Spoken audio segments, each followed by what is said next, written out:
Siguiente invitado, junto a Martín Miguel Valliviano, investigador en contexto intercultural y de los afrobolivianos. Así que vamos a hablar también de este día que es muy importante. Martín, ¿cómo te va? Muy buenos días. Saludo desde La Paz. A nivel nacional te escuchan. Muy buenos días. Bienvenido, Martín. Saludos a los medios de RPOs, a toda la diversidad cultural de nuestra amada Bolivia. Desde la chiquitanía les envío un extenso saludo a mi querido pueblo afro-boliviano, dispersos en los Yungas, La Paz, Cochabamba, Sucre, Potosí. Estamos en todo el país, aquí en San Ignacio también presentes como afro-bolivianos. Saludos, gracias por la cobertura. Martín, más bien gracias a ti por atender la invitación. Martín, a ver, cuéntanos un poco, tú que eres investigador, cómo se ha desarrollado a lo largo de la historia la llegada de nuestros hermanos afrobolivianos hasta este sector, que principalmente se centraron en los yungas y de ahí, como tú dices, se han desplegado a varios sectores, allá en la Chiquitanía, Santa Cruz, Beni.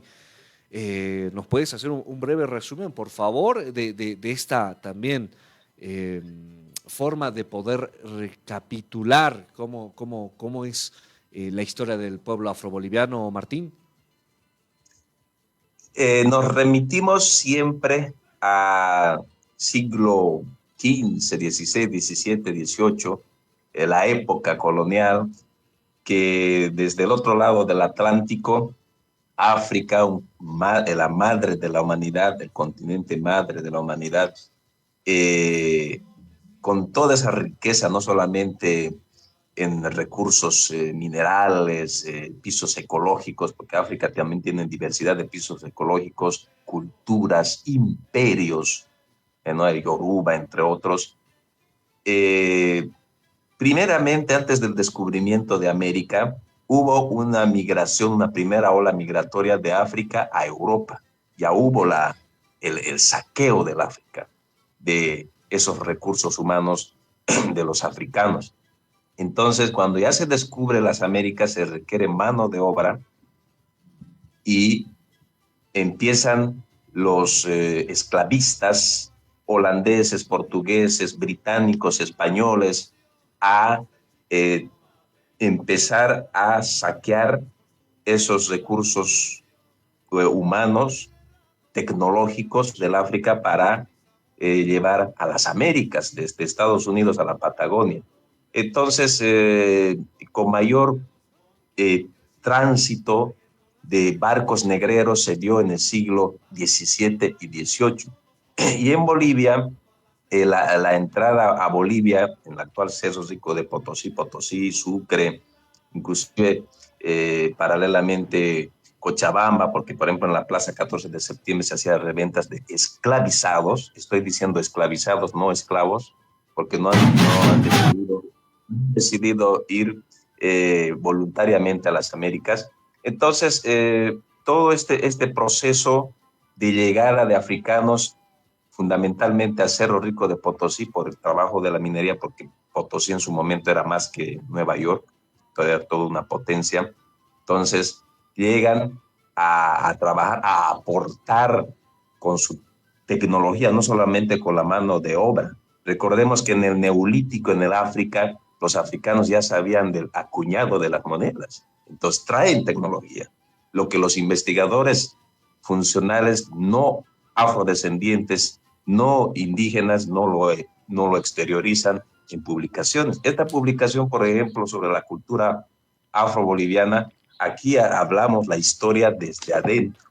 Rompemos esos viejos mitos de que nos han, por ejemplo, Teresa Gisbert, el libro Historia de Bolivia, ni siquiera De Carlos, aparecemos los de afrobolivianos, Carlos ¿no? Mesa, el De Carlos. libro, Martín. Sí, sí, el libro Historia de Bolivia de los Gisbert, ahí aparecemos de pasada, ¿no? Y muchas otras publicaciones ni siquiera se aborda como tal la verdad de la historia de los afrodescendientes, la llegada, ¿no? ¿Qué dicen en esas obras? Vinieron del África del Sur, llegaron a Potosí y por el frío no pudieron aguantar en el frío, murieron y tuvieron que ser llevados a los yungas. Falso. Paralelamente, en el siglo XV, XVI, en los yungas también hubo llegada de africanos por la parte sur, por el camino de los incas. Entonces, hay muchos elementos históricos que hay que volver a repasar, que el próximo gobierno, el Ministerio de Culturas, el Ministerio de Educación, tiene que considerar el aporte de Martín Miguel Vallivian, de Juan Angola Maconde, ambos afrobolivianos que hemos sistematizado, y está aquí la verdad. Entonces, me encantaría y agradezco la cobertura. Creo que es el primer medio que está haciendo este tipo de cobertura desde adentro. Hablamos de interculturalidad, es justamente esto, hablar de adentro, qué piensan sus historiadores, porque los otros han tergiversado, pero también hay los otros que se han posicionado a favor del pueblo afrodescendiente, en este caso afroboliviano. Martín, a ver, me has dejado pero muy, muy intrigado en esta situación, porque en el colegio hemos leído, creo que absolutamente todos este libro de la historia de Bolivia de Carlos Mesa y de la familia Así. Kisbert, pero hay algunos mitos que lo cuentan desde adentro. ¿Cómo titula el libro? Y nos puedes tal vez compartir algunos mitos para poder romper esquemas, querido Martín, porque es importante estos temas que lo cuenten quienes lo han vivido. Martín, a ver, vuelvo contigo. Sí, es muy interesante poder volver a reescribir la historia, porque usted sabe, todos los pueblos sabemos, indígenas y afrodescendientes, pueblos oprimidos en la época colonial, que no hemos tenido historiadores. Los historiadores fueron de los opresores, y en ese sentido se ha anulado muchos aspectos de aportes, por ejemplo. Le comento, en la gastronomía, el aporte del ají en el mondongo, en la fritanga, en varios platos que están a nivel nacional, son aportes africanos. En la cotidianidad boliviana encontramos términos como quilombo, varios términos africanos que están presentes. Chihuanita, por ejemplo, que bueno, también tiene mucha apropiación de parte de los quechuas. Chihuanita es una ruina de Ruanda, y en los yungas, en la época de las haciendas, se enterraban a los niños con la ceremonia de la chihuanita, ¿no? No solamente el pueblo afroboliviano tiene su saya, que es la danza máxima que estamos observando en este video. Hay otras danzas como la semba, que viene de una lengua africana que justamente es semba, la cueca afroyungueña. La cueca tiene raíces europeas y africanas, o danza de la libertad, el huayno afro. Entre las ceremonias fúnebres para enterrar a personas mayores está el mauchi, donde los varones cantan. O sea, hay muchos elementos que hay que publicarlo, que yo celebro realmente que este medio de comunicación me haya dado la cobertura para poder exteriorizar, y me gustaría que el próximo gobierno, los que vayan a estar en estos espacios, medios de comunicación, Ministerio de Cultura, Ministerio de Educación, nos consideren para que nosotros podamos visibilizar desde adentro. Eso es lo que queremos. Por ejemplo, hay muchos, tú decías, estos mitos, tenemos que empezar a hablar de epistemología afroboliviana que tenemos. Por ejemplo, el invento del negro se dio justamente porque han venido de varias tribus. Entonces los españoles decían negros cuando eran bantús o ajiris, etcétera, etcétera. Esto de Sambo viene de Zambia, ¿no? Eh, Designación como moreno de los moros, quienes han sido grandes inventores para la humanidad. El término esclavo no es propio de las culturas africanas. El esclavo viene de la tribu eslava, que fueron los primeros esclavizados en Europa Central. Entonces hay muchos elementos que tenemos que reflexionar, inclusive el término de suerte negrito, que se suele mucho usar en, en el occidente de nuestro país, Sucre, Cochabamba, La Paz. ¿Se han preguntado cómo surge el término suerte negrito? Tiene mucho que ver con la espiritualidad mágico religiosa, porque los africanos, al encontrarse con el indígena que sabía de las brujerías, hechicería, también el africano sabe esa práctica mágico-espiritual. Entonces, desde ahí surge que es suerte de tener un negrito, porque ellos curaban, hacían error de curar, de brujerías, etcétera. Entonces, de ahí va surgiendo y eso se va mezclando en el imaginario social y uno olvida el real origen del término suerte negrito. Y además por los indígenas en Potosí, en las minas, han sufrido bastante antes que lleguen los africanos. Entonces, cuando llegan los africanos ya empiezan también a convivir en las hornazas. De hecho, aquí tengo una reciente publicación que hace 2 días yo estuve en la ciudad de La Paz presentando esta publicación con la Casa de la Moneda, que habla sobre el trabajo muy sacrificado en las hornazas de Potosí. Son documentos de archivo y que aquí está un análisis que hacemos también como investigador. Martín, mucho lo que me dices. A ver, el tema del ají, que es muy presente en la gastronomía boliviana, y mira, yo no, te confieso, yo no sabía que tenía un origen africano. El tema también tan importante que son danzas, y nosotros desde nuestra ignorancia conocemos a, bueno, afroboliviano y saya, listo, no. Hay más, hay el semba, hay la cueca afroyungueña, el mauchi, y hay mucho, mucho que compartir. ¿Cómo titula el libro, Martín, bueno, lo han elaborado con bastante esfuerzo, me imagino? ¿Cómo titula? ¿Cómo puedo acceder? ¿Es de libre descarga? Esto va a ser muy importante para los investigadores. ¿Cómo accedemos al libro? Bueno, tenemos publicaciones, unas 4 publicaciones. Yo sugiero está relacionado exclusivamente a la saya afroboliviana como proceso de enseñanza y aprendizaje. Va muy bien para el sistema educativo. Esto sí la pueden encontrar en Google, está como tesis de maestría. Justamente es una tesis de maestría de educación intercultural bilingüe, la encuentran y la pueden descargar. Pero este es el libro que edición muy limitada, que quienes gusten lo pueden adquirir. Tengo otro libro que no lo tengo aquí en mano, es el Ganjingo, una última publicación, el Ganjingo, ahí están espiritualidad y danzas afrobolivianas, también incluye la historia desde adentro. Obviamente la historia desde adentro contada desde las voces, eh, registros bibliográficos y además otras técnicas de investigación que está entre la historia no siempre tradicional, ¿no? Que tratamos de hacer una historia de los pueblos, ¿no? Que va a las periferias, no es cronológico necesariamente, sino el pasado y el presente cuenta a la hora de hacer historia afroboliviana. Me imagino que sí, ¿ah? Y la historia se va reescribiendo, reescribiendo y reescribiendo con todos estos datos que damos. Y no simplemente quedarnos con algo que quizá lo hemos visto en el colegio, pero ahora con el avance de la tecnología, con el avance de los hasta dispositivos celulares, podemos tener esta situación. Así que, Martín, es mucho, mucho que hablar de danza, cultura, comida, tradiciones, historia. Según como decías al inicio, el libro de historia era que llegaron a las minas, sufrieron mucho y después se los llevaron. Pero a ver, cuéntanos cómo es Eso es falso. cómo es el mito real, Martín. ¿Nos puedes contar, por favor? La historia La real historia sería, real. como lo abordo en los textos que he publicado, África de diversidad cultural, pisos ecológicos, eh, riquezas minerales, que le sigue dando mucha riqueza al mundo África y sigue siendo saqueado.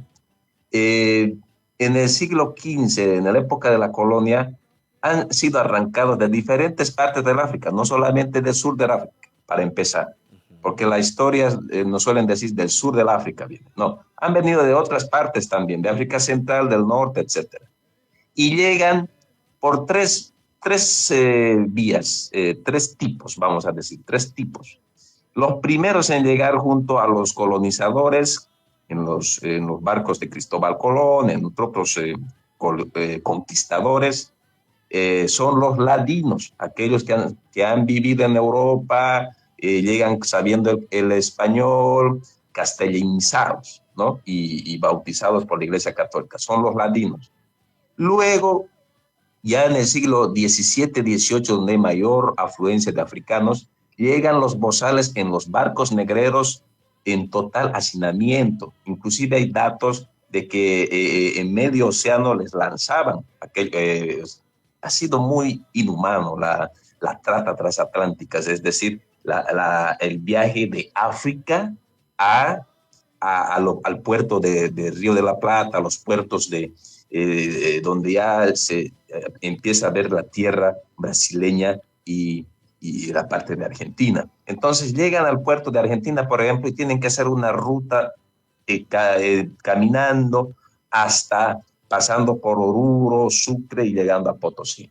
Entonces llegan a Potosí en un tiempo en la que la riqueza estaba en torno a la plata y ahí se necesitaba mano de obra, se necesitaba tecnología, herreros, escribanos, hubieron escribanos africanos, pero la gran mayoría ha estado en las hornazas, día y noche. No podían ver el sol porque compraban candelas. En esta publicación se explica con datos cuántas candelas compraban, qué les daban de comer, muy poco de comer, etcétera, etcétera. Entonces empieza a caer la riqueza de la plata, ya se empieza a producir muy poco y lo que hacen es empezar a llevar a esas piezas, porque así les trataban como cosas, porque han invertido, les empezaron a llevar a las haciendas de Chuquisaca, a la parte de Cochabamba y así. Pero ya paralelamente hubieron llegadas de africanos en el pleno siglo XVI, XVII, XVIII, también a la parte de la ciudad de La Paz. Santa Cruz, por la parte de Brasil, ha habido una entrada de africanos. Ahora yo les pregunto, y esto va para el debate, y tengo publicaciones en Radio Raíces Bolivia, yo tengo un medio de comunicación aquí en la Chiquitanía, y los de Santa Cruz se molestan conmigo a veces, pero otros lo comprenden porque lo fundamento. El término camba, ¿de dónde surge? Surge justamente de la lengua angola. Camba es término africano, ¿sí? Es término africano, porque la presencia de africanos en Santa Cruz fue importante en Cotoca. Es más, tiene la historia de la Virgen, la aparición de la Virgen de Cotoca está muy relacionado con los africanos.